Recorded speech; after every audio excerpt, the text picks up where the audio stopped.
Hello all, सबका स्वागत है DFCCL एग्जाम प्रिपरेशन डे 4 में। तो जो अपना क्रैश कोर्स चालू है एग्जीक्यूटिव का एंड जूनियर एग्जीक्यूटिव, तो जो इकोनॉमी हम पढ़ रहे हैं, ठीक है, उसका आज डे 4 है। तो डिस्कशन कंटिन्यू करते हैं। तो अब तक जो है हमने बेसिक्स चीज़ें सभी देख ली है, ठीक है। धीरे धीरे हम आगे जा रहे हैं इकोनॉमी में। अभी थोड़ी थोड़ी आपको समझ आ रहा है क्या है इकोनॉमी, ओके, इकोनॉमिक्स क्या है, क्या क्या बहुत सारी चीज़ें अभी तक हमने देखी है और भी देखना है। तो आज मैं स्टार्ट कर रहा हूँ एसेट्स, लायबिलिटीज़ और कैपिटल से, ठीक है। बहुत ही इंपॉर्टेंट टर्म है, बेसिक टर्म है, आपको बताना चाहिए मीनिंग क्या है। तो देखते हैं क्या है। तो फर्स्ट स्टार्ट करते हैं एसेट्स से, ओके। इसको संपत्तियाँ बोलते हैं हिंदी में, जो भी हिंदी वाले हैं, संपत्तियाँ, ओके। सिंपल डेफिनेशन याद रखना है। असेट मतलब क्या होने वाला है, कोई भी ऐसी चीज़, ओके। और इकोनॉमी के थोड़ा मैं टर्म्स में बोलूँ तो कोई भी ऐसा गुड्स, राइट, प्रोडक्ट, कोई भी ऐसी चीज़ जो मुझे कैश दे, प्रेजेंट मुझे कैश उससे मिलता रहे, कंटिन्यूसली कैश का मुझे इनफ्लो हो, ओके। जब आप देखो कैश मिलता है इसको इनफ्लो बोलते हैं, थोड़ा टेक्निकल लैंग्वेज में, ठीक है। तो कैश का जब इनफ्लो होता है, जब अपने पास कैश आता है, तब उसको बोलते हैं एसेट्स। कोई भी चीज़ हो, चाहे कोई भी, ओके, कोई भी चीज़ हो। तो अभी देखिए, इसमें भी आपके 3 टाइप्स होते हैं एसेट्स में। तो फर्स्ट देखते हैं हम फिक्स्ड असेट, ओके। फर्स्ट देखते हैं हम फिक्स्ड असेट्स, ओके। तो इस टाइप में क्या होने वाला है, आपके ऐसे एसेट्स रहेंगे, ऐसे थिंग्स रहेंगे जो आपको लॉन्ग टर्म के लिए बेनिफिट दे, ओके। MCQ क्वेश्चन बन सकता है कि लॉन्ग टर्म के लिए जो बेनिफिट दे उन असेट्स को क्या बोलते हैं, तो बोलते हैं फिक्स असेट्स। और एक वर्ड इसको मैं आपको दे रहा हूँ, नॉन करंट असेट्स, ठीक है। तो जो भी अपने को लॉन्ग टर्म के लिए कैश जनरेट करके दे, कैश पैसा मिलता रहे, ओके, मनी मिलता रहे, वो हो सकता है। एग्जाम्पल लिखोगे आप, जैसे कि आपका बिल्डिंग, ओके। एक बार बिल्डिंग में इन्वेस्टमेंट कर दिया, बिल्डिंग बन गया, तो अभी क्या, फ्लैट बेचना है, राइट। और फिर मतलब ऐसे होता ही रहता है, राइट, होता ही रहेगा। बिल्डिंग हो गया, एक फैक्ट्री बना रहा हूँ मैं, तो उसमें जो मैं मशीन इंस्टॉल करूँगा, राइट, मशीन तो लगेगा ना, मशीन प्रोडक्शन के लिए। तो मशीन के लिए एक बार मैंने पैसे डाल दिया, लॉन्ग टर्म के लिए मुझे मिलेगा, तो ये मेरा असेट है, मशीन मेरा असेट है, बिल्डिंग मेरा असेट है, ठीक है। और बेसिक असेट का मैं अगर आपको एग्जाम्पल बोलूँ तो आपका होगा कैश, ओके। क्विकली मुझे कैश से हम लेन देन कर सकते हैं, तो ये बेसिक असेट है अपना, बेसिक एसेट है अपना कैश, ठीक है। अभी फिक्स एसेट में हम आते हैं। तो आपको पता चला कि बिल्डिंग हो सकता है, प्लांट भी एक हो सकता है, प्लांट जो लॉन्ग टर्म के लिए मुझे ये दे, ठीक है। सबसे इंपॉर्टेंट, बिल्डिंग किस पे बनेगा, लैंड, तो लैंड भी आपका एसेट हो सकता है, ठीक है। एक बार ले लिया तो अभी क्या, लैंड पे आप कुछ भी करो, चाहे बिल्डिंग बना लो या चाहे फैक्ट्री बना लो, आपको पैसे तो मिलने वाले हैं, राइट, लॉन्ग टर्म के लिए। तो ये तो हुआ फर्स्ट टाइप। सेकेंड टाइप इसमें होने वाला है, सेकेंड टाइप करंट असेट, ठीक है। एक तो हो गया नॉन करंट, तो अभी आएगा करंट असेट्स, ओके। अभी नॉन करंट में मुझे लॉन्ग टाइम तक कैश मिल रहा था, ओके, मनी मिल रहा था, ऐसे में चीज़ें थी। इसमें क्या होने वाला है, शॉर्ट टाइम तक मिलेगा मुझे,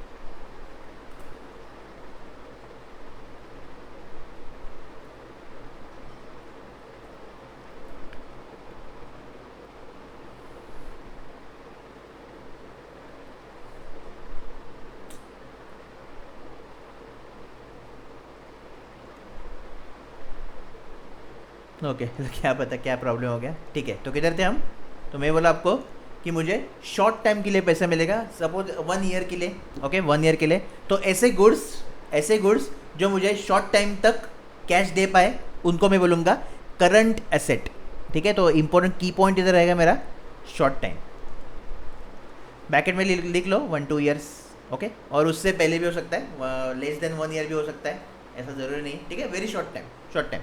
एग्जाम्पल इसमें हम लेंगे, अभी क्या हो सकता है, देखिए, एक सैलून में आप जाते हो, ठीक है, सैलून में आप जाते हो, तो उधर सैलून अभी अपने को बनाना है, तो मैं क्या लूँगा, एक तो मैं सीज़र लूँगा, ठीक है, मैं सीज़र लूँगा।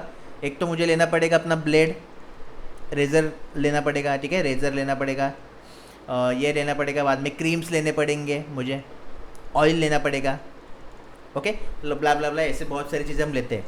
अभी ये जो चीज़ें हैं, ओके, ये जो चीज़ें मैंने एक बार ले ली, ठीक है। अभी कोई भी कस्टमर आता है सपोज, तो इसमें से थोड़ा पोर्शन हम यूज़ करेंगे उसको, राइट। और ऐसे 100 कस्टमर आ गए, और 100 कस्टमर के बाद मेरी ये बॉटल जो है ख़त्म हो गई, ओके। लेकिन इन 100 कस्टमर से अपने को कैश मिला ना, इन 100 कस्टमर से अपने को कैश मिला, क्यों, इनकी वजह से मैंने एक बार में ही बॉटल ली, 100 कस्टमर से कैश मिला, फिर से वाटर लाऊंगा, फिर से 100 कस्टमर, फिर से ऐसा। तो शॉर्ट टर्म के लिए मुझे क्या ये मिल रहा है, कैश मिल रहा है, ठीक है। तो परफेक्ट एग्जाम्पल अपना सलून रहेगा, और ये मेरे अगर मैं सलून का ओनर हूँ तो ये मेरे एसेट है। एक सीजर मेरा एसेट है, एक रेजर मेरा एसेट है, एक ब्लेड मेरा एसेट है, एक क्रीम्स एसेट है, पाउडर एसेट है, ऑयल जो रहते हैं वो एसेट है, ठीक है। ये सब मेरा एसेट है। जेल भी है तो एसेट है, ठीक है। ये मेरे एसेट हुए जो मुझे शॉर्ट टर्म के लिए मनी देते रहेंगे, ठीक है। तो ये आप एग्जाम्पल याद रखो। तो सेकेंड टाइप था आपका करंट एसेट्स, और थर्ड में आता है फिक्टिटियस, ओके। और इसको हम बोलते हैं इमेजिनरी भी बोलते हैं, हम इसको इमेजिनरी बोलते हैं, ठीक है। अभी कुछ एसेट्स ऐसे रहते हैं जो फिजिकली तो नहीं रहते प्रेजेंट, ओके, फिजिकल नहीं रहते हैं। जैसे कि आपने देखा फर्स्ट एग्जांपल में अपना फिजिकली एसेट है मेरे, बिल्डिंग, मशीन। सेकंड में भी सीजर, क्रीम, ऑयल, ये मेरे फिजिकली एग्जिस्ट है। थर्ड में इसमें क्या होने वाला है, ऐसे एसेट्स और ऐसी चीज़ें और ऐसे गुड्स। आई होप आपको पता चल रहा होगा, मैं गुड्स का यूज़ कर रहा हूँ इधर, ठीक है। तो ऐसी गुड्स जो इमेजिनरी रहेंगे, मतलब जिनका मैं अभी लूँगा लेकिन फिलहाल शॉर्ट टर्म में मुझे उनका ये नहीं दिखेगा, इफेक्ट नहीं दिखेगा, लेकिन लॉन्ग टर्म मुझे दिख सकता है, लॉन्ग टर्म में मुझे दिख सकता है, ठीक है। सपोज अभी टीवी पे हम ऐड दिखाते हैं, ओके। मैंने एक ये कर दिया, कॉन्ट्रैक्ट कर दिया 1 साल का, टीवी पे मेरा ऐड दिखाओ कंपनी का, ओके। 1 साल मैंने उसको पेमेंट दे दिया, 1 साल तक वो दिखाएगा। अभी फर्स्ट महीना कुछ नहीं आया, मेरा सेल्स नहीं आया, ठीक है। सपोज मैं कुछ तो बेच रहा हूँ, एक प्रोडक्ट बेच रहे हैं हम, ठीक है। तो 1 महीना कुछ नहीं आया, 2 महीना कुछ नहीं आया, 3 महीना कुछ नहीं आया, ओके, 4 महीने कुछ नहीं आया, 5वें महीने में मुझे 2 ऑर्डर आए, ठीक है।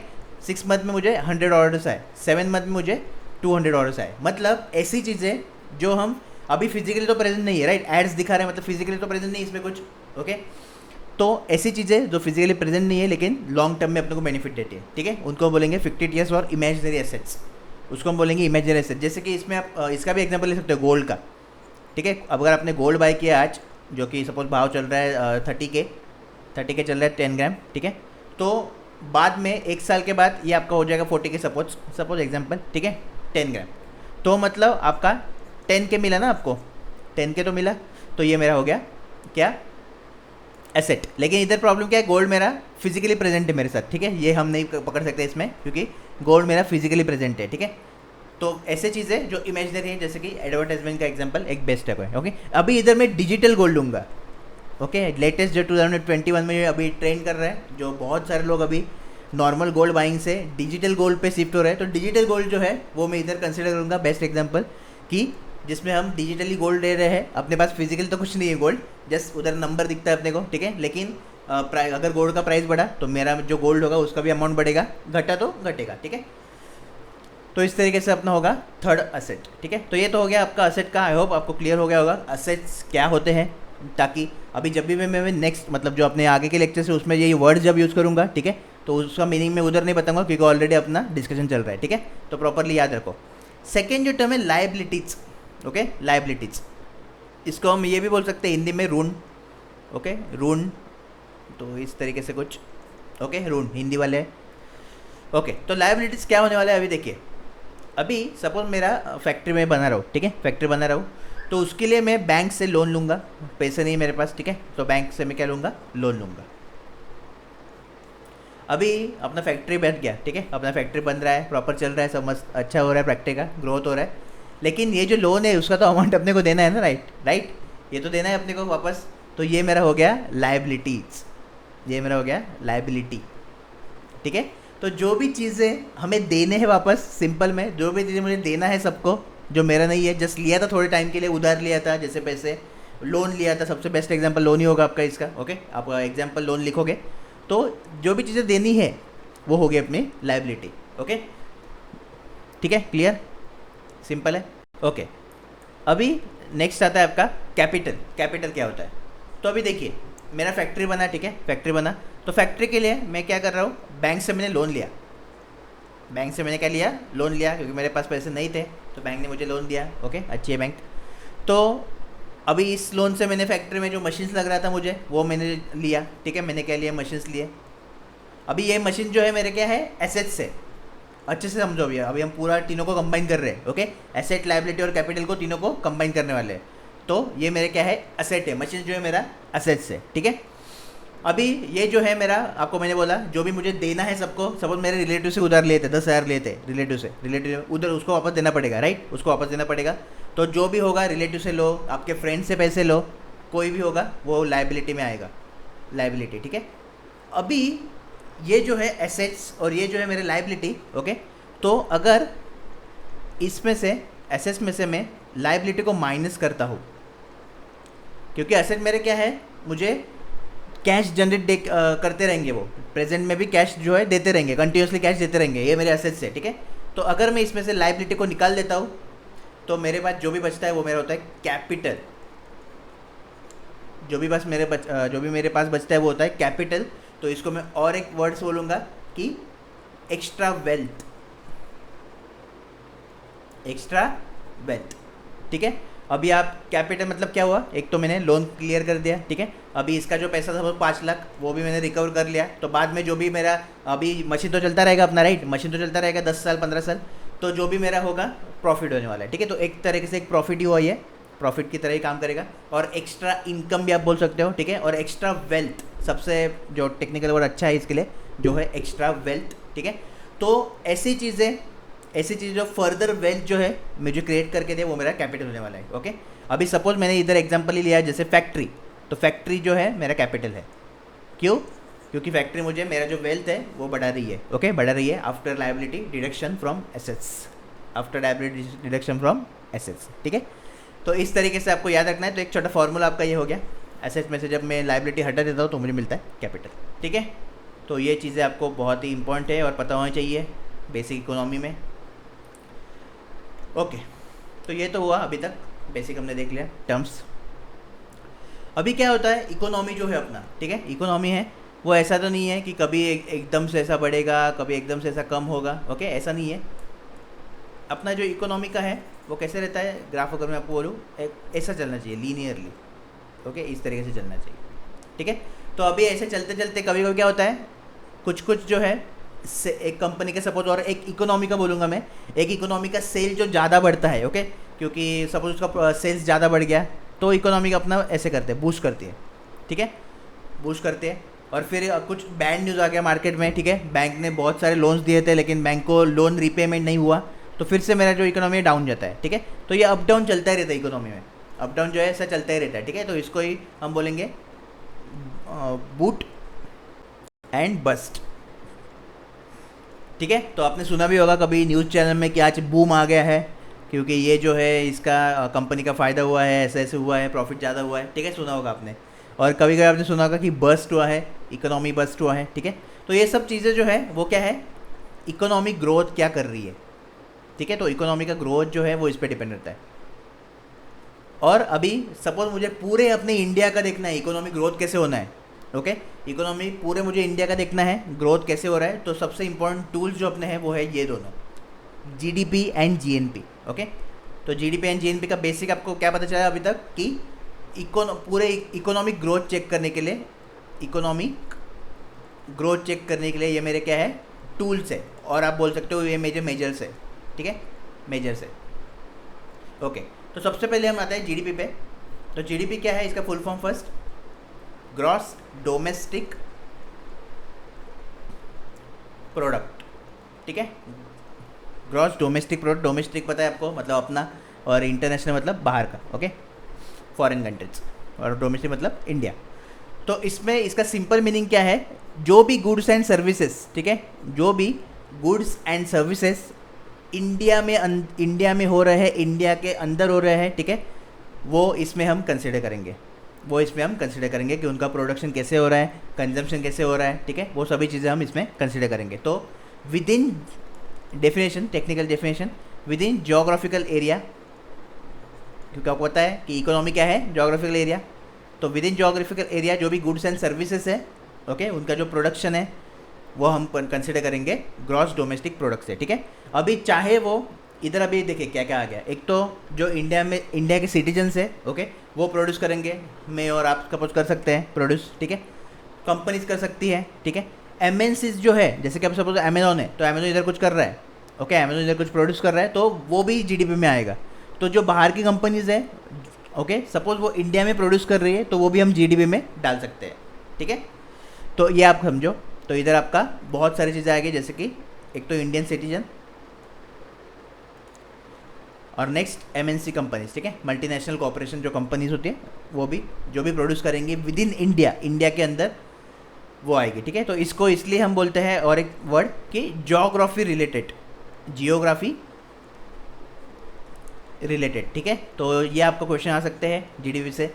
एक तो फुल फॉर्म अच्छे से, okay, with in geographical area जो प्रोडक्ट और गुड्स होते हैं, सर्विसेज होते हैं, वो उनका प्रोडक्शन, ठीक है, उनका वैल्यू क्या है, मार्केट वैल्यू क्या है उन गुड्स एंड सर्विसेज का जो हमने प्रोड्यूस किया है, वो सभी चीज़ें आएगी जीडीपी में, ठीक है। ये जो है, ओके, ये जो है हम मेजर करते हैं क्वार्टरली, इसे हम मेजर करते हैं, ओके, जीडीपी से। अभी इकोनॉमिक ग्रोथ नहीं हो रहा है, ये हम कैसे ये करेंगे, डिटरमाइन करेंगे जीडीपी से। तो 2 क्वार्टर देखते हैं हम, ओके, 2 क्वार्टर देखते हैं। तो मैं कैसे डिटरमाइन करूंगा कि अभी अपना इकोनॉमी डाउन चल रहा है, अभी जैसे कि आपको पता है कि कोरोना की वजह से बहुत सारे बिजनेस शटडाउन है, ओके, तो थोड़ा इकोनॉमी अपना ग्रोथ नहीं हो रहा है इतना अच्छा, क्योंकि क्या है, बिजनेस शटडाउन मतलब क्या, सोचो, बिजनेस शटडाउन हुए मतलब क्या, गुड्स एंड सर्विस कैसे बनेंगे, राइट, बिजनेस से हम देते हैं ना गुड्स एंड सर्विसेज, गुड्स मतलब क्या, प्रोडक्ट। तो अगर बिजनेस ही शटडाउन है, ओके, तो गुड्स एंड सर्विसेज से उनके जो प्रोडक्शन है वो कम होगा, प्रोडक्शन कम होगा, राइट। तो ये सब चीज़ें का प्रॉब्लम हो रहा है। तो इसलिए क्या करेंगे हम कि प्रीवियस ईयर जो है, ठीक है, तो previous quarter, sorry not year, previous quarter, ठीक है, तो प्रीवियस 2 क्वार्टर का मैं, प्रीवियस 2 क्वार्टर से मैं कंपेयर करूँगा करंट 2 क्वार्टर्स को, और इसके बेसिस पे मैं डिसाइड करूँगा कि मेरा जीडीपी हाई है, लो है। तो आपने बहुत बार सुना होगा न्यूज़ में, जीडीपी कम हो गया, जीडीपी ज़्यादा हो गया, तो वो इस प्रकार से होता है, ठीक है।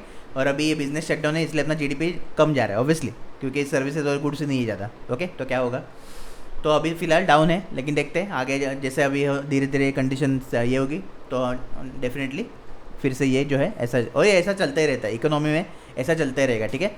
लेकिन ये चलता रहेगा मतलब इधर गवर्नमेंट को कुछ एक्शन लेना पड़ेगा, अगर नहीं लिया तो फिर ये बहुत ही नीचे जाएगा, डीप रिसेशन इसको बोलते हैं। तो ये बहुत ही खतरनाक चीज़ है, ठीक है। लेकिन मतलब गवर्नमेंट हर एक ऐसी होती है कि इधर से इकोनॉमी को फिर से बूस्ट करती है, ठीक है, ओके। तो ये तो हुआ जीडीपी का। अभी नेक्स्ट जो टर्म आपको दिख रहा है वो है जीएनपी, ओके, जीएनपी, कंफ्यूज नहीं होना है जीडीपी और जीएनपी में। इसका जो फुल फॉर्म है वो है ग्रॉस नेशनल प्रोडक्ट, ठीक है। तो इसका फुल फॉर्म याद रखना है आपको। अभी क्या होने वाला है देखिए, ये तो इसमें भी, ओके, इसमें भी हम सभी गुड्स एंड सर्विसेज के प्राइजेस, सभी गुड्स एंड सर्विसेज के प्राइजेस इंक्लूड करने वाले हैं, ओके, इंक्लूड करने वाले हैं, चाहे वो विद इन इंडिया हो, ओके, विद इन इंडिया में बोल रहा हूँ क्योंकि इंडिया इकोनॉमी है, तो इधर आप बोल सकते हो विद इन जोग्राफिक एरिया हो या आउटसाइड भी हो तो चलेगा, आउटसाइड भी हो चलेगा। लेकिन किन्होंने जनरेट करना चाहिए goods and services, citizen of India, ठीक है। तो गुड्स एंड सर्विसेज जो सिटीजन्स ऑफ इंडिया प्रोड्यूस कर रहे हैं, चाहे with in India outside India, उनको मैं कंसिडर करूँगा जीएनपी में, ओके, उनको मैं कंसिडर करूँगा जीएनपी में। और इसलिए इसको हम बोलते हैं सिटीजन रिलेटेड, जैसे जीडीपी को हम बोलते हैं geographic related, because with in boundary जो भी हम हो रहा है गुड्स एंड सर्विसेज वो हम कंसिडर करते हैं। लेकिन जीएनपी में हम जो भी सिटीजन किधर भी हो, अपना इंडिया का सिटीजन किधर भी हो वर्ल्ड में, ओके, जिधर भी प्रोड्यूस कर रहा है वो जीएनपी में आ जाएगा, ठीक है, जीएनपी में आ जाएगा। इसलिए हम बोलते हैं citizen related, okay, citizen related. तो ये आपको याद रखना है बहुत अच्छे तरीके से। तो ये तो हुआ जीएनपी, ठीक है। तो इतना डिस्कशन काफ़ी है। सी इकोनॉमिक्स जो है बहुत बड़ा और वास्ट सब्जेक्ट है, लेकिन अपने को ज़्यादा डिटेल में जाना है, नहीं को इसका जो इम्पैक्ट है कैसे होता है, रिसेशन कैसे आता है, बहुत सारी चीज़ें इसमें, ठीक है। लेकिन ऑब्वियसली अपने को एग्जाम स्पेसिफिक पढ़ना है, इसलिए जो भी चीज़ें आपके लिए एग्जाम के लिए ज़रूरी है, डीएफसीसीएल के लिए स्पेसिफिक, वही मैं आपको बताऊंगा, उसमें ज़्यादा मैं डीप नहीं जाऊंगा, ठीक है। नहीं तो बहुत सारी चीज़ें हैं इसमें जो यूपीएससी के लेवल तक आपको, मतलब उधर तो आपको करना ही पड़ेगा, यूपीएससी का प्रिपरेशन कर रहे हो तो आपको डेफिनेटली वो हेल्प होगा, ठीक है। लेकिन हम डीएफसीसीएल के लिए इतना डीप नहीं अफोर्ड कर सकते, ठीक है, ओके। तो ये तो हुआ जीडीपी एंड जीएनपी। अभी आता है अपना इन्फ्लेशन, ठीक है, महंगाई, बहुत ही इंपॉर्टेंट टर्म है, आपको इसको समझना। तो बेसिकली इन्फ्लेशन में क्या हो रहा है, एक मिनट, हाँ, तो इन्फ्लेशन में क्या हो रहा है, जो प्रोडक्ट एंड सर्विसेज है, ठीक है, एक एवरेज पकड़ता हूँ मैं, क्योंकि अपने जो इंडिया में बहुत सारे गुड्स है, बहुत सारे सर्विसेज है, ठीक है। तो एवरेज प्राइस जो है वो आपको समझ रहा होगा महंगाई से कि बढ़ जाता है, average price of goods and services increases, ठीक है। तो हम बोल सकते हैं इन्फ्लेशन आया। अभी इन्फ्लेशन में भी कैसा है, इन्फ्लेशन एक तो अच्छा भी है और बुरा भी है, ठीक है। कैसे देखिए, अच्छा कब है इन्फ्लेशन, जब धीरे धीरे बढ़ता है, लाइक दिस, ठीक है। ये बहुत ज़्यादा हो गया, 1 मिनट, ऐसे इस तरीके से, ठीक है, धीरे धीरे। मतलब इससे अपने को पता चलता है कि अपना जो कंट्री है उसका ग्रोथ भी हो रहा है। जो अपना कंट्री है, मतलब गुड्स एंड सर्विस के प्राइसेस धीरे धीरे धीरे बढ़ रहे हैं, मतलब ग्रोथ भी हो रहा है, ठीक है। अगर आपका इन्फ्लेशन इस तरीके से बढ़ रहा है ऐसे, तो ये फिर बहुत डेंजरस है, क्योंकि क्या होने वाला है, सपोज कल तक एक चीज़ जो है, ठीक है, 100 रुपीज़ की थी, इधर वो चीज़ जो है 1 साल का इंटरवल लेता हूँ मैं, ठीक है, 1 साल का इंटरवल लेता हूँ, तो 1 साल में इस रेट से वो चीज़ हो गई 110 में, ओके। लेकिन जब ये होगा स्टीपली, इसको बोलते हैं स्टीपली इंक्रीमेंट, इसको बोलते हैं हम स्टीपली इंक्रीमेंट, एक स्टीप जैसा होता है ये, स्टेप जैसा, ठीक है, और इसको बोलते हैं हम नॉर्मल। तो जब भी ये होगा, मतलब 100 रुपये की वस्तु आपको 1 साल के बाद 200 रुपये के मिल रहे हैं। तो आप देख सकते हो अभी इस तरीके से अगर बढ़ेगा तो क्या होने वाला है, जो कंज्यूमर, मतलब जो आप लोग हो, मैं लोग हूँ, ठीक है, तो हमारा जो स्पेंडिंग कैपेसिटी है वो लिमिट होगा, राइट। अगर मुझे कुछ 100 रुपये का जो 200 रुपये मिल रहा है, लेकिन मेरा सैलरी उतना ही है अभी तक, ठीक है, और सैलरी जस्ट बढ़ा मेरा 10%, ठीक है। देखिए इन्फ्लेशन रेट कैसे निकलते हैं वो पहले बता दो आपको। तो इन्फ्लेशन रेट कैसे निकलते हैं, हम प्रीवियस में से हम करंट को माइनस कर देते हैं, ठीक है। तो 110 माइनस 100 अपॉन प्रीवियस, तो ये मेरा हो गया इन्फ्लेशन रेट, परसेंटेज इनको पता है, जस्ट वही कर रहा हूँ मैं, ठीक है। तो लगभग 10% का इंक्रीमेंट हुआ, 110, ओके। और ये जो है डबल हो गया है, मतलब 100% इंक्रीमेंट, 100% इंक्रीमेंट। तो अभी आप सोचो, अगर आपका सैलरी जो है लगभग 5 to 6% बढ़ा, ओके, तो क्या आप अफोर्ड कर पाओगे? 10% को भी आपका प्रॉब्लम होगा, लेकिन थोड़ा बहुत एडजस्ट कर दे, ठीक है। तो मैं चलो ये एग्जांपल में 30% लेता हूँ, ठीक है। 30% आपको इंक्रीमेंट मिला, जो कि बहुत मुश्किल है, कुछ लकी लोग हैं उनको ही मिलता है। तो अगर 30% इंक्रीमेंट हुआ, तो ये सिनारियो जो है 110 का, जो 10% इंक्रीमेंट है, ये मेरा क्या है अभी, इन्फ्लेशन रेट है। ये हमने निकाला इन्फ्लेशन रेट 1 साल का, ठीक है। तो 1 साल में मेरा सैलरी बढ़ रहा है 30%, इन्फ्लेशन मेरा 10% है, चलेगा, ओके, मैनेज कर सकते हैं। लेकिन अगर वही इन्फ्लेशन रेट जो है मेरा 100% बढ़ा और मेरा सैलरी 30% ही बढ़ रहा है, तो आप देख सकते हो बहुत मतलब मुश्किल है, राइट। मतलब कोई नहीं स्पेंड करेगा, तो अभी कोई स्पेंड ही नहीं करेगा, तो मतलब प्रोडक्ट एंड सर्विस बनाने का फ़ायदा ही क्या है, राइट। तो नुकसान किसका हुआ अल्टीमेटली, बेचेंगे ये बड़े, ये नहीं होगा, सेल नहीं होगा ना, पैसे में कोई स्पेंड नहीं करेगा, सेल ही नहीं होगा, सेल नहीं होगा तो अपना जीडीपी फिर से डाउन हो जाएगा। तो इसका जो इम्पैक्ट है वो इकोनॉमिक ग्रोथ पे भी आता है, ठीक है। तो इसका जो इम्पैक्ट है वो इकोनॉमिक ग्रोथ पे भी आता है। तो ये सब चीज़ें जो है सब कनेक्टेड है इसलिए, ओके। तो ये आपको याद रखना है, जस्ट इन्फ्लेशन रेट कैसे निकालते हैं, ओके, और क्यों ज़रूरी है इन्फ्लेशन ऐसे इस तरीके से बढ़े, ना कि स्टीपली बढ़े, ना कि स्टीपली बढ़े।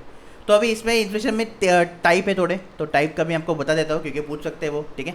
डेफिनेशन पूछ सकते हैं आपको सभी चीज़ों का डेफिनेशन ही आने वाला है, ठीक है। ऐसा प्रैक्टिकल आपको जानने वाला है, डेफिनेशन आपको देने वाला है, लेकिन आपको पता होना चाहिए हर एक टाइप क्या है, ओके।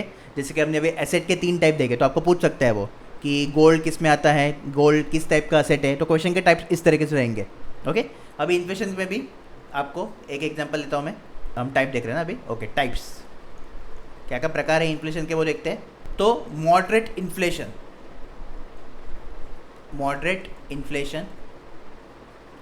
ओके, तीनों में एक साथ लिख देता हूँ।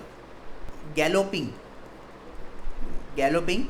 इन्फ्लेशन, एंड थर्ड जो है हाइपर इन्फ्लेशन, ओके। नाम से पता चल गया होगा, बहुत डेंजर चीज़ है हाइपर इन्फ्लेशन, ठीक है। अभी देखिए सर्विसेज और गुड्स तो अपने बेचने रहे, तो अनएम्प्लॉयमेंट बढ़ेगा ना, ओके। मेरा अगर फैक्ट्री है, अभी कंज्यूमर ले ही नहीं रहा है, तो मैं फैक्ट्री में प्रोडक्शन कम कर दूंगा, ठीक है। प्रोडक्शन कम कर दिया मतलब मैन पावर मुझे लगेगी नहीं, ओके। 5 बंदे आ रहे हैं तो मैं 3 को निकाल लूँगा, क्योंकि प्रोडक्शन अभी कम हो रहा है, ओके।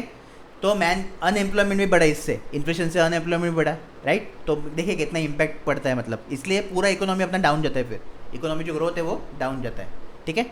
अभी तीनों का मीनिंग समझ लो क्या क्या है। तो मॉडरेट इन्फ्लेशन मतलब नॉर्मल इन्फ्लेशन, जो भी मैंने फर्स्ट एग्जांपल लिया था 10% इंक्रीमेंट का, और आपका सैलरी बढ़ रहा है 30%, तो यही एग्जांपल आप यूज़ कर सकते हो, ठीक है। तो इधर मतलब स्लोली आराम से बढ़ता है इन्फ्लेशन, कोई मतलब अपने को पता भी नहीं चलता, ठीक है, आराम से होता है, क्योंकि अपना सैलरी, सपोज आपका एक एग्जांपल लेते हैं सेविंग बैंक अकाउंट, ठीक है, प्रैक्टिकल एग्जांपल है, जो भी इन्वेस्टमेंट कर रहे हैं उनके लिए भी अच्छा है ये, ओके। और हर एक को इन्वेस्टमेंट करना चाहिए अभी से, चाहे कितना भी अमाउंट हो आपके पास, 100 रुपये हो, 1000 रुपीज़ हो, इन्वेस्टमेंट चालू करना चाहिए, ठीक है। बहुत इंपॉर्टेंट है अभी से, क्योंकि टाइम का वैल्यू बहुत ज़्यादा है, ओके। तो सेविंग बैंक में अगर मैं रखता हूँ कुछ अमाउंट, ठीक है, सेविंग बैंक में, जो मेरा बैंक में अकाउंट है SBI में, उसमें मैं कुछ अमाउंट रखता हूँ। मॉडरेट इन्फ्लेशन में सपोज मेरा इन्फ्लेशन बढ़ा 1%, ओके, एक साल में 1% बढ़ा। इधर मुझे जो भी मेरे सपोज रखा है 100 रुपीज़, ओके, मुझे मिलता है 4% पर एनम। कितना मिलता है मुझे? 4% मिलता है, ठीक है। तो मतलब मेरा जो नेक्स्ट ईयर ये अमाउंट होने वाला है 104 रुपीज़, ठीक है। लेकिन जब भी इन्फ्लेशन होता है 1% का, तो 1% इसका वैल्यू भी कम हो जाएगा, ओके, 1% इसका वैल्यू कम हो जाएगा, तो वो चलेगा, ठीक है, वो चलेगा। और एक पॉइंट मैं आपको बताना भूल गया कि इन्फ्लेशन में जो मनी है उसका वैल्यू भी लूज करती है, ठीक है। जैसे कि मैंने आपको बताया कि मेरा 30% इंक्रीमेंट हुआ था, लेकिन इन्फ्लेशन ही बढ़ गया, 100% हो गया इन्फ्लेशन, ठीक है, प्रीवियस ईयर से। तो जो मेरा मनी का जो वैल्यू है उसका कुछ वैल्यू नहीं है, राइट, क्योंकि जो चीज़ जो है सपोज 100 रुपीज़ की थी, 100 रुपीज़ की थी, तो वो अभी 1 रुपीज़ हो गई है, ठीक है। मतलब ये मेरे 100 रुपीज़ एज अ 1 रुपीज़ हो गए हैं। जैसे कि अभी सपोज 1993 में एक चॉकलेट 5 रुपीज़ का था, ओके, तो अभी आप देखोगे तो वो सेम चॉकलेट आपका 20-25 में मिलेगा। तो ये क्यों हुआ? प्राइस क्यों बढ़ा? इन्फ्लेशन की वजह से, महंगाई बढ़ रही है, ओके। लेकिन ये धीरे धीरे है, मतलब इतने साल लगे उसको, और 20 लगभग 17 साल लगे, राइट, 17 साल लगभग लगे उसको ये करने में, 23 ईयर्स लगे, ओके। तो ये मॉडरेट हुआ अपना, आराम से हुआ, ठीक है। तो एक से इधर चलेगा, ये आपका मॉडरेट इन्फ्लेशन होने वाला है धीरे धीरे। नेक्स्ट आपका होने वाला है सेकंड, जो कि था गैलोपिंग, ओके। तो नाम अलग है थोड़ा, लेकिन याद रखो गैलोपिंग। तो इसमें अभी क्या होने वाला है, बहुत ही हाई रेट से बढ़ेगा, ठीक है, ज़्यादा नहीं लेकिन हाई रेट से बढ़ेगा इन्फ्लेशन। सपोज 10% बढ़ा, ठीक है। अभी सेविंग बैंक में आपने पैसे रखे, अभी देखो क्या मज़ा आ रहा है। सेविंग बैंक में मैंने पैसे रखे, मेरे 4% मुझे दे रहा है बैंक, ठीक है। बैंक का तो ये सेम रहेगा, बैंक का कुछ ये नहीं है कि इन्फ्लेशन बढ़ा तो हम भी आपको ज़्यादा देंगे, ऐसा कुछ नहीं, बैंक का ये सेम रहेगा, ठीक है। लेकिन इन्फ्लेशन जो है वो 10% हो गया है, तो मेरा जो है अभी -6% का नुकसान हो रहा है मनी पे, ओके। मतलब जो भी पैसा मैंने रखा है 100 रुपीज़ बैंक में, ओके, तो बैंक मुझे 104 ही मिलेगा, लेकिन इन्फ्लेशन से मैं अगर देखो तो मेरा 110 रुपीज़ हो गया, ठीक है। मतलब 6 रुपये का मेरा लॉस हो गया है, 6 रुपये का मेरा लॉस हो गया है, ठीक है। तो ये बहुत ही डेंजरस चीज़ है अभी इधर मुझे समझना है। तो गैलोपिंग में बहुत ही हाई रेट आपका रहता है इन्फ्लेशन का, 10%, 20%, 30% इस तरह से रहता है। तो इन शॉर्ट अगर मैं बोलूँ तो गैलोपिंग में आपका इन्फ्लेशन जो है 2 डिजिट से बढ़ेगा, ओके, परसेंटेज 2 डिजिट से होगा, तो ये आपको याद रखना है। एंड जो लास्ट था जो है हाइपर, ठीक है, सबसे ज़्यादा, तो हाइपर नाम में ही है, हाइपर इन्फ्लेशन के। तो ये तो होता है एक्सट्रीम लेवल, मतलब इधर हम कुछ नहीं ये कर सकते, एक्सट्रीम लेवल कुछ भी हो सकता है, ओके। और ये मतलब रेयर केस जो होते हैं, जैसे कि वॉर हो गया, ओके, किसी से लड़ाई हो गई, तभी होता है, ओके, तभी होता है। तो ये चीज़ें इतना बस है आपको इन्फ्लेशन के लिए। अगर कुछ और लगेगा तो मैं आपको डेफिनेटली बाद में दूंगा, लेकिन फिलहाल इतना आपको इनफ है, ठीक है। इन्फ्लेशन का जो डिस्कशन है उतना इनफ है, तो प्रॉपरली आप नोट्स बनाओ, ठीक है। तो मिलते हैं कल, इस कंटिन्यू करेंगे फिर से। एंड आई होप कि आप रिविजन भी कर रहे हो तो करते रहो, ठीक है। तो मिलते हैं कल, ऑल द बेस्ट।